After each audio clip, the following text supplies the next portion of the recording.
Hello and welcome back to Rage Gaming and Elden Ring. Today I have a new tier list video for you after I've taken a little break from this series, all thanks to 1.07 dropping. Of course, it changed up the meta in a major way. Many weapons had their ashes changed. Some weapon types were buffed or nerfed or both. So after some testing, I found that my old strength tier list is a bit far from how I feel these days, so we're going to go over it. Here's the list though. As always, S tier is going to be the best, C tier is going to be the worst, but it doesn't go lower than C tier for a reason. If the weapon is on this list, that means I think it's a great strength option, but of course we're comparing them today to one another. I think we should start with a major one. S tier pick for me is still the Greatsword, a colossal sword, which have been buffed and nerfed in 1.07. They improved the two-handed poise damage, the speed of some attacks, and nerfed that all-important crouch poke that many people, they over-relied on. Compared to before, this weapon feels much more like the classic colossal or ultra great swords of the previous games. Slow swings with big weight behind them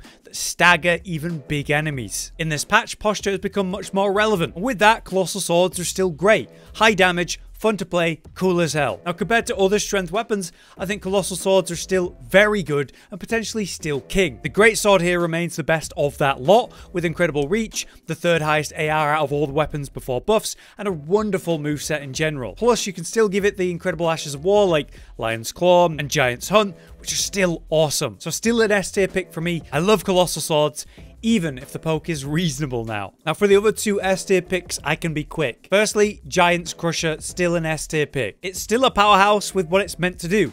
Be the hardest hitting block of stone you can find. In this patch, colossal weapons had some attack speeds increased and better recovery time as well. So it's surprisingly slightly better in this patch, even when it was one of the best options in the game. So there's not much new to say about this. It still is an incredible pick. Like the Nightriders Glaive, which is also S tier in my opinion. An awesome, fast, heavy-hitting strength weapon. With simple and effective Ashes of War you can slap onto it, and it's extremely buffable, which is how it becomes so deadly. This leads to high AR on fast attacks with good range, a surprising weapon to say that it's a strength weapon. So easily still one of the best picks. And yet not that much changed in this patch. But now let's talk about some weapons that have changed a bit more. Firstly, let's start with the Magma Worm Scale Sword, which I now put at the top of A. From various patches, this thing has a steady rise in power, which I thought was already in a good place to begin with.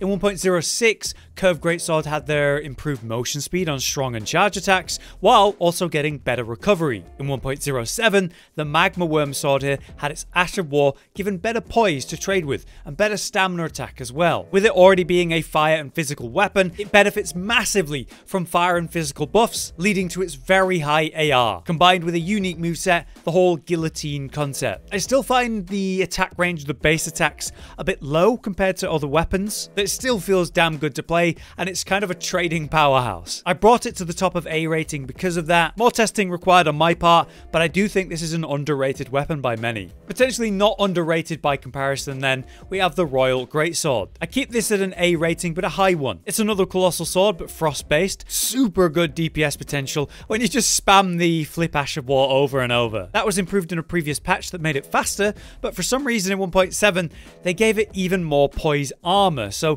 the whole animation now has hyper armor compared to most of it. Much like the Greatsword, the Royal Greatsword receives the same buffs and nerfs of colossal swords, so some people prefer it, like me, and some people miss their rather broken and over-relying on poke spam. I think it's fantastic and a top tier pick for strength for sure, but due to the one-trick Ash of War that it has, that is avoidable and dodgeable in PvP somewhat easily, I don't think it competes or compares to the Greatsword with its build variety potential. Still a great pick and a very fun weapon. Now, on the other hand, here's a weapon that has gone up a grade in my opinion. We have Malakoff's Black Blade up from B to A. Specifically buffed in this patch, our Black Blade here now has a improved Destined Death effect, which lasts much longer, up to a minute, which is awesome.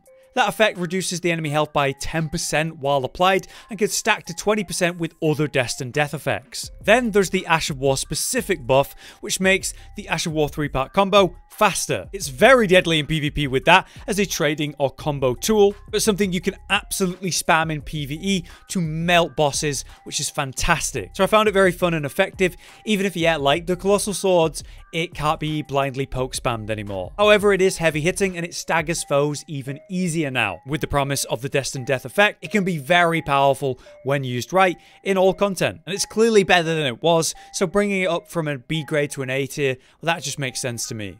Now, still an A tier and not one to talk much about is the weapon here, this hammer, Prelate's Inferno Crozier. It's still the worst Giant's Crusher, but it is better than it was. Due to the slight improvements to colossal weapons and their poise plus certain attack speed improvements, it performs ever so slightly better. Cool in design, fun to use, but again, weaker than Giant's Crusher, and it serves the same purpose. So I don't really begrudge anyone using it. It's a great weapon, fun to use, cool, but it's just the worst version of the Giant's Crusher, so I'm not going to bring it up or down because of that. On the other hand, we have yet another colossal sword in A tier, but the lowest one for me, the Ruins Greatsword. A high-hitting colossal sword with all the same buffs of the other ones. Its Ash of War was also unchanged in this patch, despite so many others getting buffs. So while still good comparatively, it's just kind of fine. A solid weapon with the same reasons to use it as any other colossal sword, but I just don't think as competitive as the others. It still has that unique heavy attack, which is cool, and the long range slam, much like the Blasphemous Blade. But yeah, bottom of A tier for me. Alright, B grade is where things get particularly interesting. A few weapons that were not on my list before are now on the list, and I put them into B grade. Starting with the Serpent Hunter. It needs an acknowledgement somewhere, and I do think the strength tier list is probably the best place. It requires no proper stats to use per se, but works in many builds because of that, with its great spear moveset. So it has the perks of that. Great range, and for example, that great running heavy, which is fantastic. But what's dumb about this weapon, and why it's got to be a top pick, and why it's here in the B grade, is because of its crouch poke. You know how they went out their way to nerf colossal swords and its crouch poke? Well, they left the one here with the Serpent Hunter for some reason. It's like they just forgot about it. So if you love the colossal sword poke and you're sad that it's been nerfed, just use this weapon. It's really good. It's got great range, good AR. It works really well in general content, not just the one boss fight. And also, its Ash of War was improved in this patch a bit, now with increased power and poise damage. So it's a great weapon and deserves a spot on this list. Here's another weapon that wasn't on the list before though, one that I've talked about a few times, Godfreys Ax. It's finally relevant. This was an offensively bad weapon to me for some time due to it being Godfreys Ax, but being, well, just terrible. However, thanks to various patches and most of all 1.07, it's relevant, and not bad either. Huge AR when buffed up, and with a faster moveset, this thing is somewhat deadly. The Ash of War, newly improved, has a much more effective stamp combo, coming out much quicker if you just tap it, and the Regal Roar itself does huge damage, now benefiting from the Raw Talisman, as it should. So dealing big damage per hit, even with its basic attacks, or the Ash of War, which can do massive burst or be comboed into a fast stomp swing with its unique heavy attacks. Yeah, you can do some serious output in sort of burst windows. These days, this weapon is relevant and fun, and I'm currently working on a build for. I might not consider it S tier or A tier, but it's definitely a great strength weapon now, and that's wonderful. The third very exciting weapon that wasn't on the list before then, it's this great spear. Yes, another one. Siluria's Tree, a great faith strength weapon, which was made relevant thanks to the Ash of War buffs. Its motion speed is greatly improved, which alone is a big deal.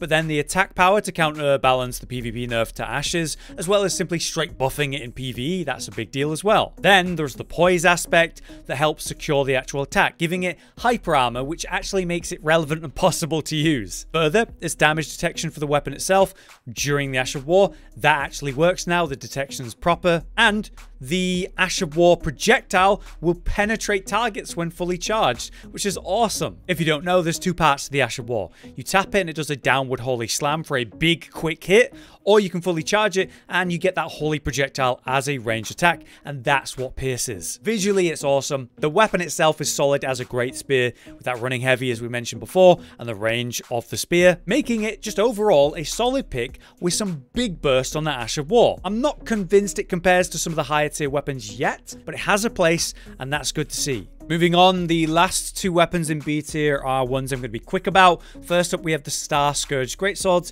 which are basically untouched, and yet remain a solid magical strength-based option. You can buff them up thanks to them being magic damage as well as physical in a big way, leading to awesome AR, and of course, it still has very strong stagger potential. The Gravity Scream of Starcaller's Cry does great damage while looking sick, but of course, you can still interrupt it or totally avoid it in PvP, punishing someone stuck in the long animation at range. Still, I really enjoy using these, and they remain a solid pick, but towards the lower end of B tier. On the other hand, we have the Falling Star Beastjaw. Slightly improved in this patch as a colossal weapon, it gets the same buffs as the others, but they are minor. This Ash of War, though, completely ignored in this patch, sadly. Still, it's a strong ranged, spammable Ash of War at that, and as a weapon, it's buffable with magic damage, leading to good AR. Still, I find this moveset bland, and the Ash of War can be a bit predictable, but with some good potential, especially in PvE, where you can just blindly spam it. It's strong and effective, and that's why it's on this list, and it makes it into a B tier as well.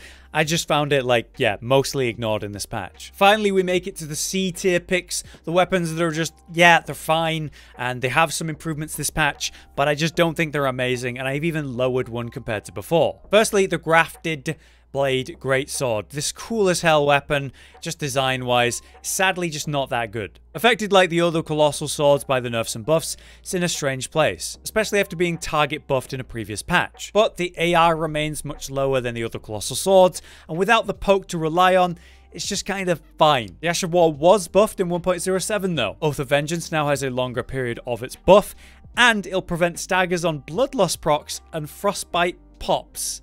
So yeah, interesting, but not that relevant or good. I feel it deserves a mention because of that, but like I say, the low end of colossal swords as cool as it looks. But lastly, the other weapon in C tier for me, the Staff of the Avatar. Down in C tier compared to B before, I feel I overrated it. As a colossal weapon, it does get those nice buffs to its moveset, and it was specifically mentioned in this patch. The Ash of War, that golden butt slam, that's got better attack power and better recovery time, but I just find the moveset bland, and the Ash of War, while technically better, just on the lower end. It has solid AR as a weapon, and the butt slam is funny, but it's just not that super effective like other weapons in this list. I never really see it in any content from anyone. That's probably for a reason. Maybe if they improve the Ash of War to maybe do like a combo of butt slams, that would be fun, and maybe people would use it there. But for now, it's just a reasonable pick.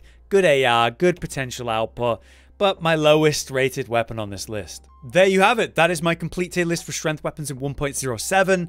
Let me know what you think. Is there any weapons I should have included here that I forgot about? We were thinking that with all the changes to ashes and various weapons, that maybe we could talk about the different damage types like Dex and Faith and Intelligence and do a tier list again for those where relevant. So if there's any particular one you'd like to see, let me know. But for now, I've been Hollow, you've been you. Thanks very much for watching, and I'll see you next time. Josh, Cotton, and Hollow with the videos, dropping the humor like a hammer on your tippy toes, bringing entertainment on a daily arrangement to take our insanity and turn it into entertainment. Yes, I said entertainment twice, to reiterate that it is nice to look into your faces on a mostly daily basis when you let us in your homes to make the whole world a stage. Goodbye.